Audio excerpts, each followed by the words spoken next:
ஸ்ரீமதே ராமானுஜாய நமஹ.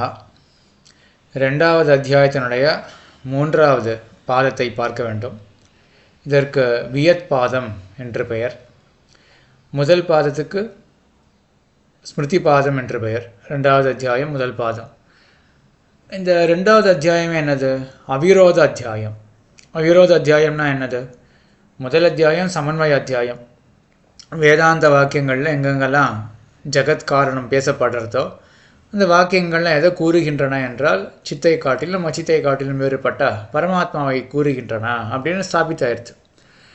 அதில் விரோதம் வர அந்த விரோதத்தை போக்கக்கூடிய அத்தியாயம் தான் இந்த ரெண்டாவது அத்தியாயம். அதில் முதல் பாதம் ஸ்மிருதி பாதத்தில் காரண விஷயத்தில் விரோதமானது சங்கிக்கப்பட சந்தேகிக்கப்பட அத்தை போக்கினார் வேதவியாசர். காரண விஷயத்தில் என்ன விரோதம்னா, பகவான் இந்த லோகத்தை படைப்பானானே, பகவான் உலகத்துக்கு காரணம் அப்படின்ற அந்த பிரதிஜையில் அந்த ஸ்டேட்மெண்ட்டில் அதை குறித்து விரோதம் எழுதுன்னா பகவான் உலகத்தை படைப்பானானே அப்படின்னு சங்கை எழுந்து அது விரோதம் தானே. ஏன் படைக்க மாட்டான் அப்படின்னா அவனுக்கு என்ன பிரயோஜனம் இருக்குது அப்படின்றது போல் கேள்விகள்லாம் வந்தது. அதெல்லாம் அந்த ஸ்மிருதி பாதத்தில் போக்கப்பட்டது. அந்த கேள்விகள்லாம் போக்கப்பட்டன. அதற்கு பிறகு ரெண்டாவது பாதம் தர்க்க பாதம். அதில் வேதவியாசர் என்ன பண்ணாருன்னா, அங்கேயும் காரண விஷயத்தில் தான். முதல் பாதத்தில் பிரம்மம் ஜெகத்காரணம் அப்படின்ற அந்த அம்சத்தில் பிரம்மம் ஜெகத்காரணமாக ஆக முடியுமா அப்படின்னு கேள்வி வர அதை போக்கினார். காரண விஷயத்தில் கேள்வியை போக்கினார். ரெண்டாவது பாதத்தில் என்ன பண்ணார் அப்படின்னா, மதங்களில் மற்ற பட்சங்களில் அவர்கள் சொல்லக்கூடிய அந்த காரண பொருளானது அது சரி கிடையாது அப்படின்னு பரபக்ஷ நிராசம், மற்ற பட்சங்களை நிராசம் பண்ணார். அது தர்க்க பாதம். ஆக ரெண்டு பாதத்துலையும் எப்படின்னா காரணத்தை பற்றி தான். முதல் பாதத்தில் பரமாத்மா காரணம் அப்படின்னு சொல்கிற அந்த அம்சத்தில் சந்தேகம் வர அதை போக்கினார்.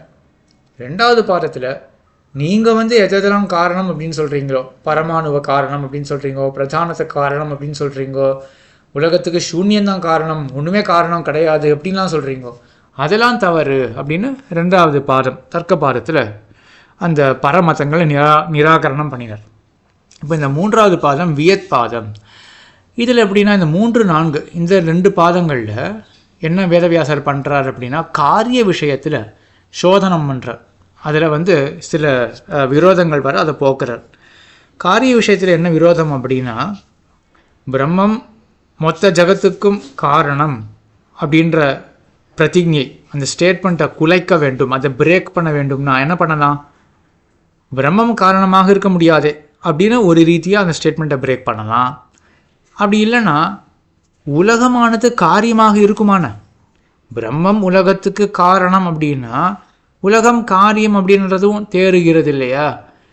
பிரம்மம் உலகத்துக்கு, அதாவது உலகமானது காரியம் அப்படின்னு சொல்லும் பொழுது உலகம் காரியமாகவே இருக்க முடியாது அப்படின்னு சொன்னாலும் நம்மளுடைய அந்த முதல் ஸ்டேட்மெண்ட் என்ன ஸ்டேட்மெண்ட்டு, பிரம்மம் மொத்த ஜகத்துக்கும் காரணம் அப்படின்ற ஸ்டேட்மெண்ட் ஆனது உடைக்கப்படுறதுன்றதான் அர்த்தம். ஆகையினால இந்த மூன்றாவது பாதத்தில் என்ன பண்ணுறாரு அப்படின்னா, இந்த உலகமானது மொத்த உலகம் எல்லா பொருள்களும் காரியமாகக்கூடிய தன்மையை பெற்றவை அல்லவே அப்படின்னு ஒரு சங்கை. அதாவது கொஞ்சம் விவரித்து சொன்னால் புரியும். மொத்த உலகத்திலும் சேர்ந்தது ஒரு பொருள் தான் ஆகாசம் அப்படின்ற பொருள். பிரம்மத்தை காரணம் அப்படின்னு சொல்லக்கூடிய சித்தாந்தம் இருக்கு இல்லையா? அந்த சித்தாந்தத்தில் மொத்த உலகத்துக்கும் காரணம், அந்த மொத்த உலகத்தில் ஆகாசமும் அடங்கி இருக்குது. அப்போ ஆகாசத்துக்கும் பிரம்மம் காரணம் அப்படின்னு தானே சொல்லி ஆயிருக்கணும் சித்தாந்தத்தில். இப்போ பூர்வபக்ஷம் ஆகாசமானது காரிய பொருளாக ஆகிறதுக்கு வாய்ப்பே கிடையாது அப்படின்னு அந்த அம்சத்தில் ஒரு சங்கை வந்ததுன்னா, அப்போ நம்மளுடைய இனிஷியல் ஸ்டேட்மெண்ட் அது பாதிக்கப்படும் இல்லையா? பிரம்மமானது மொத்த உலகத்துக்கும் காரணம் அப்படின்றது பாதிதமாக ஆயிடுமே. ஏன்? மொத்த உலகம் முதல்ல காரிய பொருளே கிடையாது, நித்தியமாகவே சில பொருள்கள்லாம் இருக்குது அப்படின்னா அதுக்கு காரணம் யாருமே கிடையாது அப்படின்னா அப்போ பிரம்மம் எப்படி காரணமாக ஆகும்? ஆகையினால இந்த 3-4 வியத் பாதம், அதுக்கப்புறம் பிராண பாதம் அப்படின்னு 4வது பாதத்துக்கு பெயர்.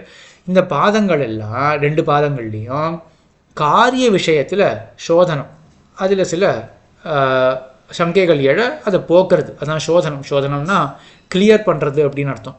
அந்த சந்தேகங்கள் எழ அதை போக்குறது, சோதனம் பண்ணப்படுறது இந்த 3-4 பாதங்களிலே. அதில் மூன்றாவது பாதம் வியத் பாதம். ஏன் இது வியத் பாதம் அப்படின்னு பெயர்னா முதல் அதிகரணத்துக்கு வியத் அதிகரணம் அப்படின்னு பெயர். ஏன் முதல் அதிகரணத்துக்கு வியத் அதிகரணம் அப்படின்னு பெயர்னா வியத்துனா ஆகாசம் அப்படின்னு அர்த்தம். ஆகாசத்தை பற்றின விசாரம், அதனால் வியத் அதிகரணம் அப்படின்னு பெயர். இதில் என்ன பூர்வபக்ஷம் முதல் அதிகரணத்தில் என்றால், வியத்து இது ஆகாசமானது இது காரிய பொருளே கிடையாது. ஏன் காரிய பொருள் கிடையாது அப்படின்னா ஆகாசத்துக்கு உறுப்புகளே கிடையாது. உறுப்புகள் இருந்தால் தான் என்ன பண்ண முடியும்? குடம் அப்படின்றது குயவன் செய்கிறான்னா என்ன பண்ணுறான்? பல உறுப்புகளை சேர்க்கிறான். குடம்ன்றது உருவாகுது. அப்போ உருவாகிற பொருள் காரியம் எப்படி காரியமாக ஆகும்னா உறுப்புகள் சேர்ந்தாதான். ஆகாசத்துக்கு உறுப்பே கிடையாது. ஆகாசத்தை பிரிக்க முடியுமா? இது ஒரு கை, இது ஒரு கால் அப்படின்றது உடம்பு பிரிக்கிறது போல் ஆகாசத்தை இந்த பாகம் அந்த பாகம்னு என்ன பிரிக்க முடியும்? ஆக ஆகாசம் பிரிக்கப்படாத பொருள், உறுப்புகள் அற்ற பொருளாக இருக்கிறதுனால அதை செய்தது அப்படின்றதே கிடையாது, அது காரியமே கிடையாது அப்படின்னு தான் இங்கே பூர்வபக்ஷம். அதை எப்படி நிராகரணம் பண்ணுறார் வேதவியாசர் என்றார்? ஸ்ருதி சொல்கிறது அவ்வளவுதான். வேதம் சொல்கிறது ஆகாசமானது பிரம்மத்திலிருந்து உருவாகிறதுன்னு வேதம் சொல்கிறது. வேதத்தை அப்படி எடுத்துக்க வேண்டியது தான். ஆகையினால ஆகாசமானது உருவாக்கப்படுற பொருளாக எடுத்துக்க வேண்டும். மேலும் வேதம் சொன்னதுனாலேயே ஆகாசம்ன்றது இது அவயவங்கள் உறுப்புகளுடன் கூடின ஒரு பொருள் தான். அது எப்படி மேலும் தெரிஞ்சுக்கலான்னா, பஞ்சீகரணம் அப்படின்ற ஒரு தத்துவமானது பேசப்படுறது சாஸ்திரத்தில். பஞ்சீகரணம்னா என்ன அர்த்தம்? ஒவ்வொரு பூதத்தையும் 4ஆக பிரித்து 5ஆக பிரித்து, ஒவ்வொரு பூதத்தையும் 5ஆக பிரித்து அதில் ஒரு பாதியை அப்படியே விட்டுட்டு மற்ற 4 அரைக்கால் பாகங்களெல்லாம் போட்டு ஒரு தத்துவமாக ஆக்கப்படுறது அப்படின்றது நம்ம உபன்யாசங்கள்லாம் கேட்குறோம் இல்லையா? இப்போ பஞ்சீகரணம்ன்றது ஆகாசத்துக்கும் உண்டாச்சு.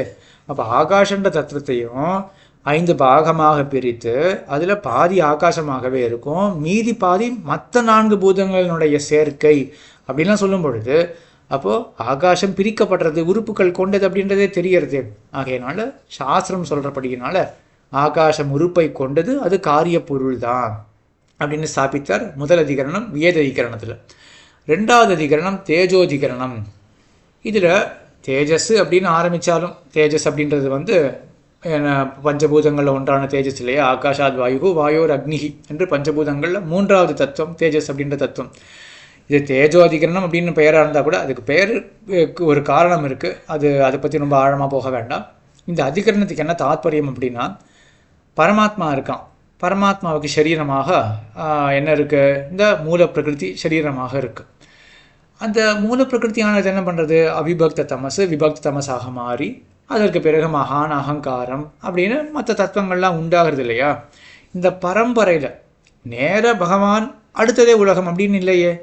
முதல்ல சமஷ்டி சிருஷ்டி, அதுக்கப்புறம் வெஷ்டி சிருஷ்டி இப்படின்னு ஆறுது இல்லையா? ஆக அந்த சமஷ்டி சிருஷ்டிலையும் கிரமம் இருக்குது. மகான் அகங்காரம் அப்படின்னு கிரமம்லாம் இருக்கு இல்லையா? ஆக இந்த பூர்வபக்ஷி என்ன சொல்கிறான் அப்படின்னா, பரமாத்மா லோகத்துக்கு காரணம், நான் ஒத்துக்கிறேன். ஆனால் எதுக்கு காரணம் அப்படின்னா, இந்த பரம்பரையில் முதல்ல எது உருவாகப்படுறதோ அந்த பொருளுக்கு பகவான் காரணம். நம்மளுடைய கணக்கில் என்ன மகான் இல்லாட்டி விபக்த தமஸ் அப்படின்னு வச்சுப்போமே, அதுக்கு மட்டும் பகவான் காரணம். ஆனால் அதுக்கு மேற்கொண்டு இருக்கக்கூடிய பொருள்களுக்கு எல்லாம் அவற்றுக்கெல்லாம் அந்தந்த பொருள்களே தான் காரணம் அப்படின்னு தான் கொள்ள வேண்டும். ஏன் அப்படின்னா, ஏன்னா ஸ்ருதி அப்படி தான் சொல்கிறது. ஆகாசத்திலிருந்து வாயு வருது, வாயுவிலிருந்து அக்னி வருது, இப்படி தான் சொல்கிறதே. ஆகையினால அந்தந்த பூதம் அந்தந்த பூதத்துக்கு காரணம். ஆக பரமாத்மா காரணம் அப்படின்றதையும் நான் குலைக்கலை அப்படின்னு பூர்வபக்ஷி சொல்கிறான். பரமாத்மா காரணம் அப்படின்றத நான் ஒத்துக்கிறேன். ஆனால் எல்லாத்துக்கும் அவன் காரணம் கிடையாது. இந்த பரம்பரையில் ஆதியில் என்ன படைக்கப்படுறதோ அதுக்கு அவன் காரணம். மற்ற பொருள்களுக்கு அந்தந்த கிரமத்தில் வரக்கூடிய அந்தந்த பொருள்களே காரணம் அப்படின்னு பூர்வபக்ஷி சொல்ல, அது வேதவியாசர் நிராகரணம் பண்ணுறார். அப்படி ஒத்துக்க முடியாது. ஏன்னா இந்த கிரமத்தை சொல்லும் பொழுதே சாந்தோக்கிய உபநிஷத்தில் என்ன பண்ணுறது அப்படின்னா, தான் ஆப்ப ஈக்ஷந்த அப்படின்னு. இது நம்ம ஓரளவுக்கு ஈக்ஷ அதிகரணத்திலே பார்த்துருக்கோம். என்ன சொல்லப்படுறது அப்படின்னா, அந்த சங்கல்பம் சொல்லப்படுறது எல்லா இடத்துலையும். வாயுவாக மாறித்து அந்த வாயுவை மறுபடியும் சங்கல்பம் செய்தது. அக்னியானது சங்கல்பம் செய்தது, அதுக்கப்புறம் ஜலமானது சங்கல்பம் செய்தது, அடுத்தடுத்த தத்துவமாக மாற வேண்டும் என்று சங்கல்பம் செய்தது அப்படின்னு இருக்கும் பொழுது இந்த சங்கல்பம் யாருக்கு கூடும்? வெறும் அந்த தத்துவத்துக்கு கூடாது இல்லையா? ஆகையினால அங்கேயும் அந்தந்த தத்துவம் சிருஷ்டிக்கிறது அப்படின்னு கொள்ள முடியாது. அந்த தத்துவத்தை சரீரமாக கொண்ட பகவான் தான் சிருஷ்டிக்கிறான். ஏன்னா அவனுக்கு தானே சங்கல்பம்ன்றது கூடும். ஆகையினால என்ன சித்தாந்தம் இங்கே, பரம்பரையாக பல பொருள்கள் இருக்குது அப்படின்னாலும் ஒவ்வொரு இடத்துலையும் அந்த தத்துவத்தை சரீரமாக கொண்ட பகவான் தான் படைக்கிறான், எல்லாத்துக்கும் பகவான் தான் நேரடியாகவே காரணம் அப்படின்றத இந்த 2வது அதிகரணம் தேஜோ அதிகரணம் அப்படின்னு. இதற்கு பிறகு முக்கியமான அதிகரணம், இதுக்கு மேலே எல்லா அதிகரணங்களும் ரொம்ப முக்கியமாக ரொம்ப அழகாக இன்ட்ரெஸ்டிங்காக இருக்கும். 3வது அதிகரணம் ஆத்மா அதிகரணம் என்று. ஆத்மா அது வியத் ஆகாசம், அதனுடைய உற்பத்தி பேசப்பட்டது. அது தொடர்பாக மற்றொரு சந்தேகம் வருது. சரி, இந்த மொத்த லோகத்திலையும் ஆத்மாவும் அடங்கினது தானே, ஆத்மாவுக்கும் அதே போல் உற்பத்தி உண்டா இல்லையா? எப்படி இந்த ஆகாசமானது அது தோன்றுகின்றது, பிரம்மத்தால் உருவாக்கப்படுகின்றது அப்படின்றிருக்கோ, அப்போ ஆத்மா அப்படின்ற அந்த தத்துவம், ஜீவாத்மா அந்த தத்துவம் அதுவும் உருவாக்கப்படுறதா அப்படின்னா அது பூர்வபக்ஷி சொல்கிறான், ஆமாம் அதுவும் ஆகாசத்தை போல் உருவாக்கப்படுறது அப்படின்னு தான் எடுத்துக்கணும். ஏன் அப்படின்னா அங்கங்கே சொல்லியிருக்கேன், எப்படி ஆகாசமானது பகவான் இடத்துலேருந்து படைக்கப்படுறது அப்படின்ற சொல்லியிருக்கோ, அதே போல தான் ஆத்மாவும் படைக்கப்படுறது. தோயன் ஜீவான் விசசர்ஜ பூமியாம் அப்படின்னு இந்த ஜீவாத்மாக்கள்லாம் பகவான் படைத்தான் அப்படின்னு இருக்கே, அதனால ஜீவாத்மாக்களும் படைக்கப்படுகின்றன அப்படின்னு பூர்வபக்ஷம் விட. அப்போ சொல்கிறார் வேதவியாசர், ஒரு இடத்துல சொல்லியிருந்தாலும் பல இடங்கள் என்ன சொல்லியிருக்கு அப்படின்னா ஆத்மாவானவன் அவன் படைக்கப்படுவது கிடையாது அப்படின்னு சொல்லியிருக்கு. அதே போல் பல இடங்களில் ஆத்மாவானவன் நித்தியன் அப்படின்னு சொல்லப்பட்டிருக்கு. இது ரெண்டுத்துக்கும் ஒரு வாசி உண்டு.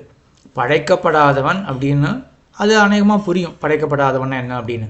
ஆத்மா நித்தியன் அப்படின்னு என்ன அர்த்தம் அப்படின்னா அழிவில்லாதவன் அப்படின்னு அர்த்தம். ஆக அவனுக்கு படைப்பும் கிடையாது, அவனுக்கு அழிவும் கிடையாது. ஆனால் கேள்வி வருது, அப்போ ஏன் அங்கங்கே நம்மளே சொல்கிறோமே பிறந்தான் இறந்தான் அப்படின்னு சொல்கிறோம், அதே போல் அங்கங்கே உபனிஷத்து வேத வாக்கியங்கள் என்ன சொல்கிறது, அவனுக்கு பிறவி இறப்பு, ஆத்மாவானவனை படைத்தான் அப்படின்னே பார்த்து தைத்திரிய உபனிஷத்தில் தோயேன ஜீவான் விசசர்ஜ பூமியாம் அப்படின்னு ஜீவாத்மாக்களை படைத்தான் விசசர்ஜ படைத்தான் அப்படின்னு இருக்கே, அதுக்கெல்லாம் என்ன தாத்பரியம் என்றால் ஆத்மாவுக்கு பிறப்பு படைப்பு அப்படின்னு என்னன்னா உடலுடன் இருக்கக்கூடிய சம்பந்தம். அவனை படைக்கிறது அப்படின்னா அவனுடைய ஞான விகாசம் இருக்கு இல்லையா, அதான் படைப்பு. ஆத்மாவுக்கு அழிவு என்ன அப்படின்னா ஞான சங்கோச்சம், அதுதான் ஆத்மாவுடைய அழிவு.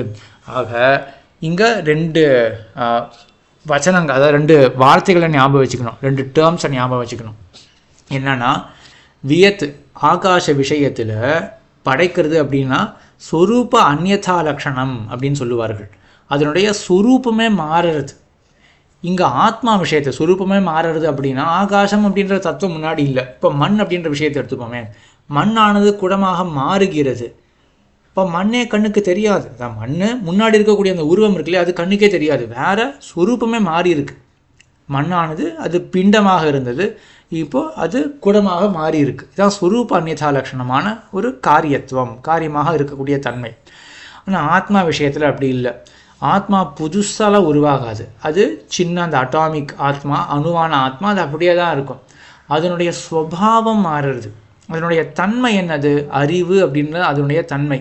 இன்றைக்கு அந்த ஆத்மா அறிவில்லாமல் இருக்குது. இன்றைக்குன்னா பிரளய காலத்தில் ஆத்மா அறிவில்லாமல் இருக்குது. சிருஷ்டி காலம் வந்தவரை அதனுடைய ஞானத்துக்கு விகாசம் ஏற்படுறது, அதுதான் ஆத்மாவனுடைய படைப்பு அப்படின்றது. இதான் ஸ்வபாவ அந்நியதா லட்சணமான காரியத்துவம். ஸ்வபாவம் மாறுறது ஆத்மாவுக்கு, ஸ்வரூபம் மாறல, அதுவே அந்த தத்துவமே மாறலை, அந்த தத்துவத்தினுடைய தன்மையானது மாறுறது. ஆக இதுதான் 3வது அதிகரணம் ஆத்மா அதிகரணம். ஆத்மாவானது படைக்கப்படுறது அப்படின்னும் கொள்ள வேண்டும். ஆனால் எப்படி படைக்கப்படுறது அப்படின்னா ஆகாசத்தை போல ஸ்வரூப அந்நியதா கரணம் அப்படின்றது கிடையாது, ஸ்வரூப அந்நியதா லட்சணமான ஒரு காரியத்துவம் அப்படின்றது கிடையாது, ஸ்வபாவம் தான் மாறுறது ஆத்மாவுக்கு. 3வது அதிகரணம் ஆத்மா அதிகரணம். இதற்கு பிறகு ஆத்மாவை பற்றி ஒரு பிரசங்கம் வந்ததுனால, அதை பற்றி பேச்சு எழுந்ததுனால ஆத்மா ஆத்மாவை தொடர்பு கொண்ட மற்ற விஷயங்கள் பேசப்படுறது இந்த பாதத்தில். மேற்கொண்டு ஆத்மாவை பற்றி தான் பேசின்னு போகிறார். அதில் 4வது அதிகரணம் என்ன எதை வேதவியாசர் விசாரிக்கிறார் என்றால் ஆத்மாவுக்கு ஞானம் அப்படின்றது இருக்கு. இந்த ஞானம் அப்படின்றதுக்கும் ஆத்மாவுக்கு என்ன தொடர்பு? ஆத்மாவே ஞானமா, இல்லாட்டி ஆத்மா ஒரு கல்லை போல் இருக்கக்கூடியது, அதுக்கு ஞானம் அப்படின்ற ஒரு தன்மை சேருமா அப்படின்னு விசாரம் பண்ணுறார் வேதவியாசர். மேலே சித்தாந்தம் என்னன்னு சொல்லலை, இது 2ம் பூர்வபக்ஷம். ஆத்மாவுக்கும் ஞானத்துக்கும் என்ன தொடர்பு அப்படின்னும் பொழுது ஆத்மான்றதே ஒரு ஞானம்தான். ஆத்மாவும் ஞானத்துக்கு என்ன தொடர்பு அப்படின்னா ஆத்மாவே ஞானம், அவ்வளவுதான். ஆத்மாவே ஒளிவிடக்கூடிய ஸ்வயம் பிரகாசமாக இருக்கக்கூடிய ஒரு தத்துவம் அப்படின்றது ஒரு பட்சம். இது அத்வைதிகள் போன்றவர்களுடைய பட்சம். ஆத்மாவே சுயம் பிரகாசமான ஞானமாக இருக்கக்கூடியவன் தான் ஆத்மா. ஆத்மா என்னன்னா ஞானம், அவ்வளவுதான். மற்றவர்களுடைய பட்சம் என்ன அப்படின்னா ஆத்மா வெறும் ஞானம் அப்படின்றது மட்டும் கிடையாது, ஞானத்தை உடையவன் ஆத்மா. ஆத்மா அறிகிறான், ஆத்மாவுக்கு அறிவு இருக்கு இல்லையா, அதை வந்து மறுக்கவே முடியாது. ஆத்மாவே ஞானம் கிடையாது, ஆத்மாவுக்கு ஞானம் இருக்கு அப்படின்னு தான் சொல்லணுமே ஒழிய ஆத்மாவே ஞானம் அப்படின்னு சொல்ல முடியுமான? ஆக ஆத்மாவுக்கு ஞானம் ஏற்படுகிறது. எப்படின்னா ஆத்மாவுடைய ஸ்வரூபம் என்ன அப்படின்னா அது கல்லை போல இருக்கும். கல்லை போல இருக்கக்கூடிய ஆத்மா, கல் என்னது அச்சேதனம் தானே, அதுக்கு அறிவு கிடையாது. ஆனால் கல்லானது எப்போவுமே அறிவில்லாமலே இருக்கும். ஆத்மா எப்படிப்பட்டதுன்னா அதுக்கு அறிவானது வரும், அதுக்கப்புறம் நாசமடையும். இப்போ கண்ணை திறந்து பார்க்குறோம், அப்போ என்னன்னா எதிரில் ஒரு பொருளானது தெரியறது இல்லையா, அப்போ எதிரில் இருக்கக்கூடிய பொருளை பற்றின அறிவானது ஆத்மாவுக்கு அப்பொழுது உண்டாகிறது. ஆக ஆத்மா கல்லை போல இருக்கும், அதுக்கு ஞானம்ன்ற ஒரு தன்மையானது வந்து சேரும். இதான் ஆகந்துக சைத்தன்யம். ஆகந்துக்கம்னா வந்து சேரக்கூடிய, சைத்தன்யம்னா ஞானம், வந்து சேரக்கூடிய ஞானம். ஆக இதில் எப்படி ஞாபகம் வச்சுக்கணும், கல் இருக்குது, கல் மேலே செங்கல் மேலே பெயிண்ட் அடிக்கணும் அப்படின்னு வச்சுப்போமே, அது போல தான் செங்கலை போல் ஆத்மா இருக்குது, கல்லாக தான் இருக்குது, அதுக்கு அறிவு கிடையாது.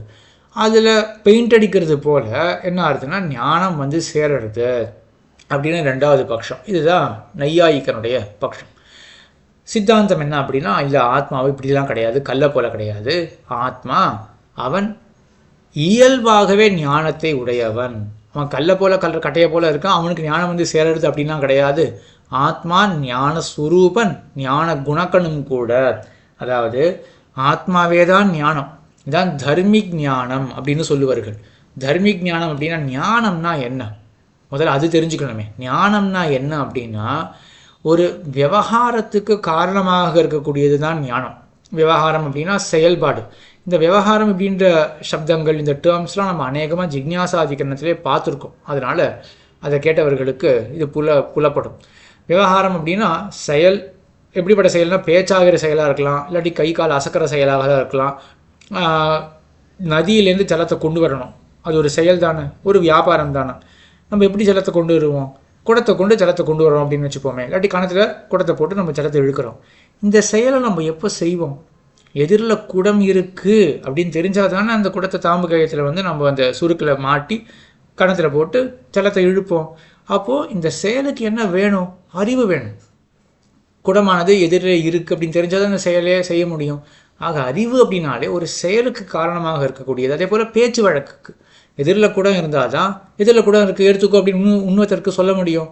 ஆக இந்த பேச்சு வழக்குக்கோ ஒரு செயலுக்கோ காய்கமான வியாபாரத்துக்கோ எல்லாத்துக்குமே காரணமாக இருக்கக்கூடியது தான் அறிவு, சுயம் அது தெரியும். அது நமக்கே இது ஒன்று எனக்கு வந்து ஒரு என்லைட்மெண்ட் ஏற்பட்டிருக்கு, அது வந்து நான் புதுசாக ஒன்று தெரிஞ்சுட்டு இருக்கேன் அப்படின்றது வந்து அந்த ஒரு புரிதல் இருக்கு இல்லையா, அதுதான் அறிவு அப்படின்றது. இப்போது ஆத்மாவானது அறிவு அப்படின்ற அந்த தத்துவம், தர்மி ஞானம், தர்மி ஸ்வரூபம், அதுவே வந்து ஆத்மாவே ஞானஸ்வரூபம் அப்படின்றது பார்த்தோம் இல்லையா. அதுக்கு என்ன தாற்பயம் அப்படின்னா, இப்போ நான் இருக்கேன் அப்படின்றது நம்ம ஒருத்தருக்கு சொல்கிறோம் இல்லையா, நான் இருக்கேன் அப்படின்றதுனால எனக்கு ஏதாவது நான் பண்ணின்னு இருக்கேன். அப்போது நம்ம குறித்து ஒரு விவகாரம், வாக் விவகாரம், நம்மை குறித்து நம்ம ஒரு செயல்பாடும் செய்யறோம். இதெல்லாம் எப்போ செய்வோம், அப்போ நான் ஒரு தத்துவம் இருக்குன்னு தெரிஞ்சால் தானே பண்ணுவோம். சரி, நான்றது எப்படி தெரிஞ்சுட்டேன் அப்படின்னா தனியாக ஒரு அறிவே கிடையாது, நான் அப்படின்னு ஒளிவிட்டு கொண்டே இருக்கின்றது இல்லையா, அதுதான் தர்மி ஸ்வரூபம். அந்த நான்ற அந்த கான்ஷியஸ்னஸ் இருக்கு இல்லையா, அதுதான் தர்மி ஸ்வரூபமான, அதுவே தான் ஆத்மா. ஆத்மானா என்ன, ஜீவாத்மானா என்ன டிஃபைன் பண்ணணும் அப்படின்னா, ஜீவாத்மானா என்ன அப்படின்னா சின்னதாக அணுவாக இருக்கிற ஒரு தத்துவம். அது எப்படிப்பட்டதுன்னா நான் அப்படின்னே ஒளிவிட்டு கொண்டே இருக்கக்கூடிய அந்த தத்துவம் தான் ஜீவாத்மா அப்படின்ற தத்துவம்.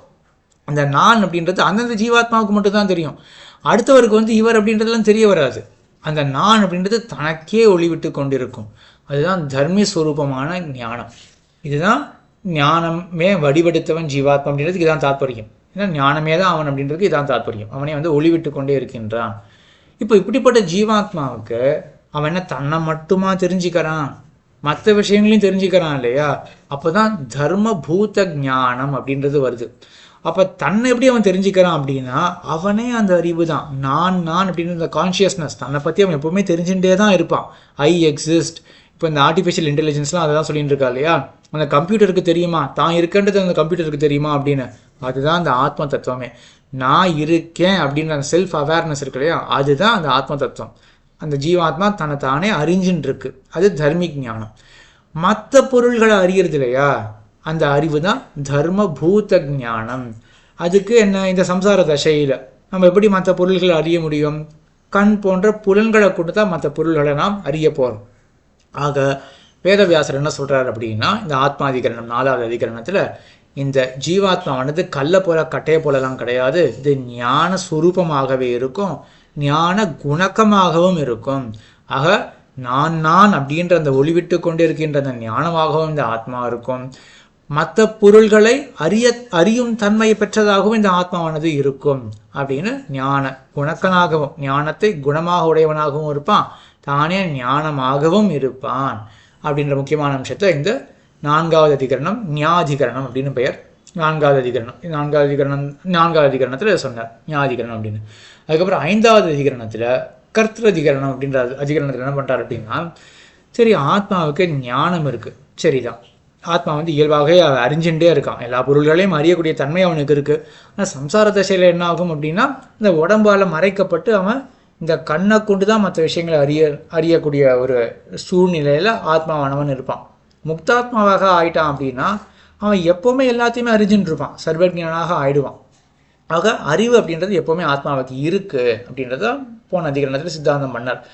அதுக்கப்புறம் அறிவை பேசின பிறகு அடுத்தது முயற்சியை பற்றி, கிருத்திஹி பிரயத்தனஹா அப்படின்னு சொல்லுவார்கள்.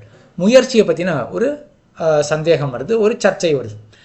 ஆத்மா அறிகிறான் அப்படின்றது சரிதான், ஆனால் முயல்கிறான், முயற்சி அப்படின்றது யாருக்கு, செயல்பாடு அப்படின்றது யாருக்கு அப்படின்னு கேள்வி வர, அதில் பூர்வபக்ஷி ஒருத்தன் சொல்கிறான், ஆத்மா அறிவுள்ளவன், அதை நான் ஒத்துக்கிறேன், ஆனால் செயல்பாடு அப்படின்றது அது மூல பிரகிருதி, இந்த உடம்புக்கு தான் அந்த செயல்பாடு அப்படின்னு. அதாவது என்ன தாற்பயம்னா, ஆத்மா அறிஞ்சுட்டு இருக்கான், ஆனால் நம்ம செஞ்சுட்டு இருக்கிறது யாருன்னு நினச்சிட்டு இருக்கோம், நம்ம தானே பண்ணிட்டு இருக்கோம். அப்படின்னு பேசுறதோ இல்லாட்டி நடக்கிறதோ இல்லாட்டி தலிகை பண்ணுறதோ ஏதோ ஒன்று நான் தான் செயல்பட்டு இருக்கேன் அப்படின்னு நம்ம நினச்சிட்டு இருக்கோம் இல்லையா. முயற்சி செய்கிறதே நான் தான், முயல்கின்றவனே நான் தான் அப்படின்னு நம்ம நினச்சிட்டு இருக்கோம் இல்லையா. அது கிடையாது அப்படின்னு சொல்கிறான். உடம்பு தான் முயற்சி செய்கிறதே உடம்பு தான். இந்த முயற்சி அப்படின்னு செயல்பாட்டுக்கு ஒரு சின்ன வாசி இருக்குது. இப்போ கை காலை அசக்கிறது அப்படின்னு இருக்கு இல்லையா, அது நமக்கே தெரியும், யார் அசக்கரா, யாருக்கு அசைவு ஏற்படுறது அப்படின்னா அது உடம்புக்கு தான். கை கால்ன்றது அச்சேதனம், அதில் யாருக்குமே சந்தேகம் கிடையாது. ஆத்மாவுக்கு உறுப்பு கிடையாது, அது அசையலை அப்படின்றதுல அங்கே தெரியும் எல்லாருக்குமே. ஆனால் இங்கே இந்த அதிகரணத்தில் என்ன சர்ச்சை, என்ன விசாரம் அப்படின்னா, இந்த கை காலை இயக்கணும் இல்லையா, ஒரு இயக்கம், ஒரு முயற்சி அப்படின்னு ஒரு பிரயத்தனம் அப்படின்றது ஒன்று ஏற்படுறது இல்லையா, அது யாருடையது அப்படின்னு அது ஆரம்பிச்சு முயற்சி, அதுக்கப்புறம் ஆக்ஷன். அந்த இன்டென்ட் கூட இல்லை, ஒரு எஃபர்ட் அப்புறம் ஆக்ஷன் இருக்கு இல்லையா, அந்த எஃபர்ட்டு யாருடையது, அந்த கிருத்தியானது யாருடையது அப்படின்றது தான் இந்த அதிகரணத்தில் விசாரம். அதில் பூர்வபக்ஷி என்ன சொல்கிறான் அப்படின்னா, இந்த கிருதி அப்படின்றதே இது இந்த பிரதானத்துக்கு தான், அந்த மூல பிரகிருதி, அந்த இப்போ இந்த பிரதானத்தினுடைய விகாரமான இந்த உடம்புக்கு தான் அப்படின்னு பூர்வபக்ஷி சொல்கிறான். இது எப்படி புரிஞ்சுக்கலான்னா, ஏரோப்ளேன் இருக்குது, ஏரோப்ளேனுக்குள்ளே ஒருத்தர் இருக்கார், ஏரோப்ளேன்னா நல்லா ஸ்பீடாக போயின்னு இருக்கு. அப்போ மூமெண்ட் யாருக்குன்னு சொல்லலாம், மூமெண்ட் ஏரோப்ளேனுக்கு தான். உள்ளுக்குள்ளே இருக்கிற அந்த மனிதர் ஒரே இடத்துல உட்காந்து இருக்கார், அவருக்கு ஏதாவது மூமெண்ட் இருக்கா? இப்போ அதே போல தான். ஆனால் அவருக்கும் ஒரு அந்த ஸ்பேஸில் கொஞ்சம் மாற்றம் இருக்கு இல்லையா. இப்போ அந்த மாதிரி ஆத்மா உள்ளுக்குள்ளே இருக்கான், ஆனால் அந்த முயற்சியோ அந்த செயல்பாடோ எல்லாமே பிரகிருத்தியோட தான். இவன் உள்ளே இருக்கான், அனுபவிப்பான், அறிவான், அனுபவிப்பான். இவ்வளோ மட்டும்தான் இந்த ஆத்மாவனுடைய தர்மம். முயற்சி அப்படின்றது இவனுடைய இது கிடையாது. சரி, ஏன் இந்த பூர்வபக்ஷி இப்படி சொல்கிறான் அப்படின்னா, கீதா வச்சனம் அந்த மாதிரி இருக்குது. பிரகிருத்தே ஹிரியமானானி குணே கர்மானி சர்வசா அகங்கார விமூடாத்மா கர்த்தாரம் இதி மன்யத்தே அப்படின்னு. இவன் ஒரு விமூடாத்மா, அறிவில்லாதவன் தான் தன்னை கர்த்தா அப்படின்னு நினச்சிப்பான். உண்மையாக கர்த்தா யாரு, செய்கிறான் யாரு, மூல பிரகிருதி, இந்த உடம்பு தான் செய்யறதே ஒழிய ஆத்மா ஒன்றுமே செய்யலையே அப்படின்னு கண்ணனே சொல்லியிருக்கானே கீதையில் அப்படின்னு அதை வச்சுட்டு தான் பூர்வபக்ஷம். சித்தாந்தம் என்ன வேதவியாசர் சொல்கிறார் அப்படின்னா, நீ எந்த சாஸ்திரத்தை காண்பித்து இந்த மாதிரி பிரகிருதி தான் கர்த்தா அப்படின்னா சொல்கிறையோ, அந்த சாஸ்திரம் அது ஜீவிக்க வேண்டும், அது பயன்பட வேண்டும் அப்படின்னாலே ஜீவாத்மாவை கர்த்தாவாக ஒப்புக்கொண்டாதான் அந்த சாஸ்திரமே பயன்படும். ஏன்னா சாஸ்திரம் என்ன பண்ணுறது? சாசனாத்து சாஸ்திரம். சாஸ்திரம்னா என்ன பண்ணணும்? அது தூண்டணும். எப்படி தூண்டும்? யாரை தூண்டும்? சாஸ்திரம் அப்படின்னு, இந்த சாஸ்திரம் அப்படின்றது என்ன? வாயுவோ போல, உதகத்தை போலோ, ஸோ ஒரு சூறாவளி காற்றை போலவோ இல்லாட்டி வெள்ளத்தை போலவோ ஒருத்தனை அடித்து கொண்டு போகுமான சாஸ்திரம் என்ன பண்ணும் அப்படின்னா, அறிவை புகுத்தி ஒருத்தனை செயல்பட வைக்கும். சரி, அப்போ அறிவை புகுத்தி தான் ஒருத்தனை செயல்பட வைக்க முடியும் அப்படின்னா, அப்போது அறிவுள்ளவன் இடத்துல தானே செயல் அப்படின்னு தன்னிடையே தெரியறது. ஒருத்தனுக்கு சொல்லி கொடுத்து அவனை செயல்பட வைக்கணும் அப்படின்னா யாரால் புரிஞ்சிக்க முடியுமோ அப்போ அவனிடத்துல தானே செயல்பாட்டினுடைய அந்த சக்தி இருக்குன்னு ஒப்புக்கொள்ள வேண்டும். புரிஞ்சுக்கிறது யார்? ஜீவாத்மா தான். அதில் சந்தேகமே கிடையாது யாருக்கும். ஆகினால பூர்வபக்ஷி சொல்கிறது என்ன? ஜீவாத்மா அறிவுள்ளவன், ஆனால் செய்கிறது முயல்கிறது பிரகிருதி அப்படின்னு சொன்னான். அது வராது. ஏன்னா சாஸ்திரம் அப்போ பிரகிருத்தியை குறித்து அது சாஸ்திரமே பண்ண முடியாது, அது கட்டளை இட முடியாது. ஏன்னா பிரகிருத்தியை பார்த்து எவ்வளோ சொன்னாலும் அது புரிஞ்சுட்டு ஒன்று செயல்பட போகிறது கிடையாது. அப்போ யாருக்கு அந்த புரிதல் ஏற்படும்? ஜீவாத்மாவுக்கு தான். ஆக சாசனமானது ஜீவிக்க வேண்டும், அது தூண்டுதல் அப்படின்றத செய்ய வேண்டும் அப்படின்னாலே அப்போது ஜீவாத்மா தான் கர்த்தா, அவன் தான் முயல்கிறான் அப்படின்றத ஒப்புக்கொள்ள வேண்டும் அப்படின்னு 5வது அதிகரணம் கர்த்தர் அதிகரணத்தில் சொன்னார். அதற்கு பிறகு 6வது அதிகரணம், ரொம்ப முக்கியமான அதிகரணம், பராயத்தாதிகரணம், 6வது அதிகரணம். இதில் என்ன விசாரம் அப்படின்னா, இந்த ஜீவாத்மாவானவன் முயல்கிறான் அப்படின்றது தெரிஞ்சு போயிடுது, அவன் தான் முயற்சி செய்கிறான் அப்படின்றது தெரிஞ்சு போயிடுது. அந்த முயற்சியானது எப்படி தன்னுடைய சுதந்திரனாக இருந்து கொண்டு பண்ணுறானா, இல்லாட்டி பரமாத்மா தூண்டுதலின் பேரில் இவனுடைய முயற்சி இருக்கா? பரதந்திரனாக இருந்து கொண்டு எல்லா செயல்களையும் செய்கிறானா, சுதந்திரனாக இருந்து கொண்டு எல்லா செயல்களையும் செய்கிறானா அப்படின்னு கேள்வி வர, சுதந்திரனாக இருந்துதான் அப்படின்னு பூர்வபக்ஷம். ஏன்னா இவன் சுதந்திரனாக தன்னுடைய இச்சைக்கு சேர நடந்து கொண்டு ஒரு செயலை செய்தாதான் அப்போதான் இவன் புண்ணியம் பண்ணுறான், இவன் பாவம் பண்ணுறான் அப்படின்னு அதுக்கு தண்டனையே பகவான் கொடுக்க முடியும். இவனே பரதந்திரனாக இருந்து செய்தான் அப்படின்னா அது எப்படி பகவான் இவனை தண்டிக்க முடியும்? இவன் கையோ காலையோ கட்டி விட்டுட்டு அவனை நடாத்தி விட்டு அதுக்கப்புறம் இவன் தான் இது செய்தான் அப்படின்னு யார் தான் சொல்ல முடியும்? ஆகையனால இவன் சுதந்திரனாக இருந்து கொண்டு ஜீவாத்மா செய்கிறான் அப்படின்றது தான் பூர்வபக்ஷம். அதுக்கு சித்தாந்தம் சொல்கிறார், அப்படி கிடையாது, பரமாத்மாவனுடைய ஆணையின் பேரில் தான் இவன் எல்லாமே செய்யறான், இவனுடைய கர்த்திருவம் இவனுடைய செயல்பாடு அப்படின்றது இருக்கு இல்லையா, அது பரதந்திரனாக இருந்து கொண்டு தான் அவனுக்கு ஆட்பட்டு தான் இவன் எல்லாத்தையும் செய்யறான். அப்போ சந்தேகம் வருமே, அப்போ அவனுக்கு ஆட்பட்டு தான் இவன் எல்லாமே செய்யறான் அப்படின்னா அப்போ இவன் கண்ட்ரோல்லையே இல்லையா? கொலை செய்யறான் அப்படின்னா இவனும் பண்ணலையே, சுதந்திரமாக இருந்து இவன் பண்ணாதானே இவன் மேலே கூட்டுறான். பரமாத்மா தூண்ட தான் இவன் பண்ணான், பரமாத்மாவனுடைய ஆளுகையில் தான் இவன் பண்ணான் அப்படின்னா அப்போ பரமாத்மா தானே இப்படி பண்ணார் அப்படின்னு ஆயிடுமே. அதுக்கு என்ன பதில் என்றால், அதுக்கு தான் இவன் இந்த பிரதம பிரவருத்தி அப்படின்னு ஒன்று இருக்குது, இவன் என்ன முதல் முடிவு எடுக்கிறானோ, அந்த பண்ணணும் அப்படின்ற முதல் முயற்சி எடுக்கிறானோ அதை குறித்து தான் பகவான் மேற்கொண்டு எல்லாத்தையும் பண்ணுறான் அப்படின்னு ஒரு சின்ன விஷயம். இதோட நம்ம இந்த அதிகரணத்தை இப்போ பார்க்கறது இதோடு முடிச்சிடுவோம். ஆனால் இதில் அவ்வளோ விசாரங்கள் இருக்குது. நம்ம ஆச்சாரியர்கள்லாம் நம்ம அன்றாட வாழ்க்கைக்கு தேவையான பல அர்த்தங்களை சுத்தப்பிரகாஷிகாச்சாரியர் அருளி செய்திருக்கார், அதை தனியாக பார்ப்போம். ஆக இந்த பராயத்த அதிகரணம் இப்போ நம்ம தெரிஞ்சுக்க வேண்டிய விஷயம் என்ன அப்படின்னா, இந்த 6வது அதிகரணத்தில் ஜீவாத்மா செயல்படலானே அது சுதந்திரமாக தான் செயல்படுறான் அப்படின்னு பூர்வபக்ஷம். ஏன்னா அப்போ தான் இவனிடத்துல புண்ணியம் பாபத்தை கட்ட முடியும். ஆனால் சித்தாந்தம் என்ன அப்படின்னா, இல்லை, பரமாத்மா உடைய தூண்டுதல் பேரில் தான். ஏன் அப்படின்னா அந்தஸ்பிருஷ்ட சாஸ்தா ஜனானாம் சர்வாத்மா அப்படின்னு ஸ்ருதி என்ன சொல்கிறது அப்படின்னா அவன் எல்லாத்தையும் தூண்டலாம் அப்படின்னு சொல்லி வச்சுருக்கேன். ஆனால் அப்போ கேள்வி வரும், அப்போ பரமாத்மாவுடைய தூண்டுதல் பேரில் தான் இவன் செய்யறானே அப்படின்னா அப்போ இவன் தலையில் எப்படி புண்ணியத்தை பாபத்தை கட்ட முடியும் அப்படின்னா அதுக்கு என்ன பதில்னா, பரமாத்மா எப்படி தூண்டுறான் அப்படின்னா இவனுடைய ஒரு முதல் முயற்சி எதிர்பார்க்கிறான், பிரதம பிரவருத்தி அப்படின்னு சொல்லுவார்கள். அந்த முதல் முயற்சி எதிர்பார்த்து அதுக்கப்புறம் மேற்கொண்டு பண்ணுறான் அப்படின்னு இதான் பதில். இந்த பதிலை நம்ம ரொம்ப விரிவாக மற்றொரு உபன்யாசத்தில் பார்க்கலாம். ஆக இது 6வது அதிகரணம் முடிஞ்சு எடுத்து பராயத்த அதிகரணம். அதுக்கப்புறம் 7வது அதிகரணம், இந்த பாதத்தினுடைய இறுதியான அதிகரணம் அம்சாதிகரணம் என்று. இதில் என்ன சந்தேகம் அப்படின்னா, சரி இப்போ போன அதிகரணத்தில் பராயத்த அதிகரணத்தில் இப்போ பகவான் தூண்ட தான் இவன் செய்கிறான் அப்படின்னா அது எப்படி தெரியறதுன்னா, பகவான் ராஜா அவனுக்கு பிரித்தியனாக அவனுக்கு தொழிலாளியாக இந்த ஜீவாத்மா இருக்கான் அப்படின்ற மாதிரி தெரியுது. அவனுடைய ஆணையின் பேரில் தான் எல்லாம் செய்கிறான்ற மாதிரி இருக்கிறதுனால அப்போது பகவான் வேற, ஜீவாத்மா மிகவும் வேற, அத்தியந்த பேதம் அப்படின்னு சொல்லுவார்கள். ஜீவாத்மா வேற, பகவான் வேற. எப்படின்னா எப்படி தொழிலாளி வேற முதலாளி வேறையோ அதே போல் ஜீவாத்மா வேற பரமாத்மா வேற, அத்தியந்த பேதம் அவன். ஆனால் அவனே சந்தேகம் வருது, ஆனால் இதுதான் தோன்றுது சரி அப்படின்னு தானே தோன்றுறது. அவன் ராஜா, நாம் தொழிலாளிகள், பிரித்தியர்கள், சேவகர்கள் அப்படின்றது தான் சரின்னு தோன்றுறது. ஆனால் அங்கங்கே வேதாந்தத்தில் அயம் ஆத்மா பிரம்ம தத்துவமசி ஸ்வேதகேதோ அப்படின்லாம், அந்த பிரம்மமே தான் நீ ஸ்வேதகேத்துவே, அதே போல் இந்த ஜீவாத்மா அது பிரம்மமே தான் அப்படின்னு அபேதம் ரெண்டும் ஒன்று தான் அப்படின்னு சொல்லக்கூடிய பல வாக்கியங்கள் இருக்கே, அதுக்கெல்லாம் என்ன அர்த்தம் சொல்ல முடியும்? தனித்தனி அப்படின்னு சொல்லணும்னா அப்போது ராஜா தனி சேவகன் தனி, சேவகனை பார்த்து நீயே ராஜா அப்படின்னு சொல்ல முடியுமா? ஆகையினால அபேத ஸ்ருதிகள்லாம் இருக்கே, அதுக்கு என்ன கதி என்ன அப்படின்னா, அதுக்கு ஒருத்தர் சொல்கிறார், ஒரு பட்சம் சொல்கிறார், அதெல்லாம் ஔபச்சாரிகமான பிரயோகங்கள், உபச்சாரத்துக்காக. சேவகனை பார்த்து நீயே தான் ராஜா அப்படின்னா அவன் ராஜாவாயிடுவானா? என்ன தாத்பரியம்? நீ சொன்னால் ராஜா சொன்ன மாதிரி நீ எப்படியாவது ராஜா சம்மதி பண்ண வச்சுடுவ, அதனால நீயே ராஜா அப்படின்றதுலாம் ஒரு உபச்சாரத்துக்காக, ஒரு கௌரவ சொல்லாக இருக்குது. அதே போல தான் ஜீவாத்மாவே பிரம்மம் அப்படின்ற அந்த அபேத ஸ்ருதிகளும் எப்படின்னா அது உபச்சாரமான சொற்கள், ஔபச்சாரிகமான பிரயோகங்கள் அப்படின்னு இந்த அம்சாதிகரணம் 7வது அதிகரணத்தினுடைய பூர்வபக்ஷம் நான் சொல்லிட்டு இருக்கேன். அதாவது என்ன பூர்வபக்ஷம் இங்கே அப்படின்னா, ஜீவாத்மா பரமாத்மாவுக்கு என்ன தொடர்பு அப்படின்னா அத்தியந்த பேதம், ரெண்டுமே வெவ்வேறு. எந்த இவன் தனி திரவியம், இவன் தனி பொருள், அவன் தனி பொருள், சரி ரெண்டுமே ஒன்று அப்படின்னு சொல்லக்கூடிய சுத்திகளுக்கெல்லாம் என்ன கதி அப்படின்னா அதெல்லாம் ஒரு உபச்சாரத்துக்காக சொல்லி வச்சிருக்கு, ரொம்ப அதுக்கு மீனிங்லாம் அட்டாச் பண்ண வேண்டாம், ஒரு உபச்சாரத்துக்காக சொல்லப்பட்டிருக்கு அப்படின்னு இருக்கக்கூடியதுதான் இந்த 7வது அதிகரணத்தினுடைய பூர்வபக்ஷம். அதில் சித்தாந்தம் என்ன அப்படின்னா அப்படி கிடையாது, அந்த அபேத ஸ்ருதிக்கு ஒரு தாத்பரியம் இருக்குது. என்ன தாத்பரியம் அப்படின்னா ரெண்டுத்தையும் இப்போ சேர்க்கணும். இங்கே தான் அந்த கடக ஸ்ருதி, இந்த அம்சாதிகரணம் அப்படின்றது நம்ம உபன்யாசங்களில் பல இடங்களில் கேள்விப்பட்ட விஷயம். அதே போல் எம்பெருமானாரை காட்டுறார். அம்சாதிகரணம் 2, 3 கடைசி அதிகரணமாக இருந்தால் கூட முன்னாடியே அதிகம் து பேத நிர்தேசாத் அப்படின்னு ஒரு சூத்திரம், அதே போல் அனன்யத்துவம் ஆரம்பனாதிகரணம் அப்படின்றது ஒன்று பார்த்துருக்கோம். அது அனன்யத்துவம் அப்படின்னு ஒரு சூத்திரம், ஆரம்பண சப்தாதிபியா அப்படின்னு அந்த ஆரம்பனாதிகரணத்தில் இருக்கக்கூடிய விஷயங்கள் எல்லாமே முன்கூட்டி சொன்னது எல்லாமே இந்த அதிகரணத்தில் அடிப்படையாக வைத்து கொண்டு தான் அந்த மாதிரி சூத்திரக்காரர் பண்ணுவார். வேதவியாசர் என்ன பண்ணுவார் அப்படின்னா முன்னே சிலதை சொல்லி வச்சிருவார்.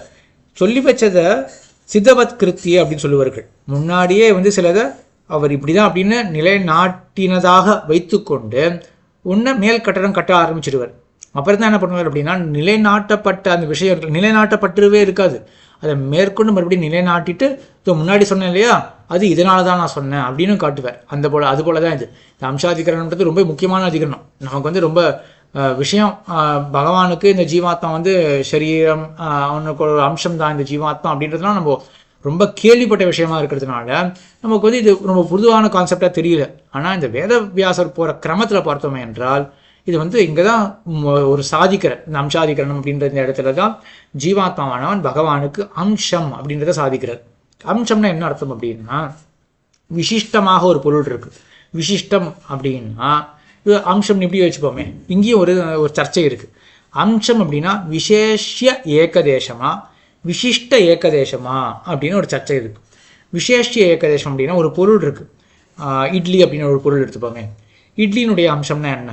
ஒரு துண்டு, இட்லியினுடைய ஒரு துண்டு, அது அம்சம் அப்படி வச்சுக்கலாம் இல்லையா? அப்போது விசேஷத்தினுடைய ஏகதேசம் அப்படின்னு அர்த்தம். ஆக அது இட்லியுடைய ஒரு துண்டு அப்படின்றது புரியுது. அப்போ அது போல தான் பிரம்மத்தினுடைய அம்சம் ஜீவாத்மா அப்படின்னா இது போலவா? பிரம்மத்தினுடைய ஒரு துண்டு ஜீவாத்மா அப்படியா? அப்போ பிரம்மத்தை நம்ம ஜீவாத்மா அங்கே போகிறது அப்படின்னா பிரம்மத்திலேருந்து பிரிஞ்சு போகிறது, பிரம்மத்தை பிரிக்கிறோம் அப்படின்னா பிரம்மத்துக்கு விகாரம் வருது அப்படின்னா சரி வராது இல்லையா? அது கிடையாது. விசேஷத்தினுடைய ஒரு ஏகதேசம் அதான் அம்சம் அப்படின்றது தாத்பரியம் கிடையாது. விசிஷ்டத்தினுடைய ஏகதேசம் அம்சம் அதுதான் ஜீவாத்மா அப்படின்றது தாத்பரியம். அதாவது இப்போ விசிஷ்டம் அப்படின்னு வச்சுப்போமே, இந்த உடம்பு எடுத்துட்டோன்னா சரி உடம்பு வேண்டாம், விசிஷ்டம் அப்படின்றது பானை எடுத்துப்போமே, பானைக்கு அந்த வெள்ளை கருப்பான பானை அப்படின்னு வச்சுப்போம், இல்லாட்டி ரத்தமான சிவப்பான பானை. இப்போ சிவப்பு அப்படின்ற அந்த ரூபம் அந்த நிறம் இருக்கு இல்லையா, அது அந்த பானைக்கு ஒரு விசேஷனம். இப்போ அந்த பானை அப்படின்றது என்னென்னா அது மண்ணோடைய ஒரு வடிவம் இருக்குது, அந்த வடிவத்துக்கு ஒரு நிறம் இருக்குது.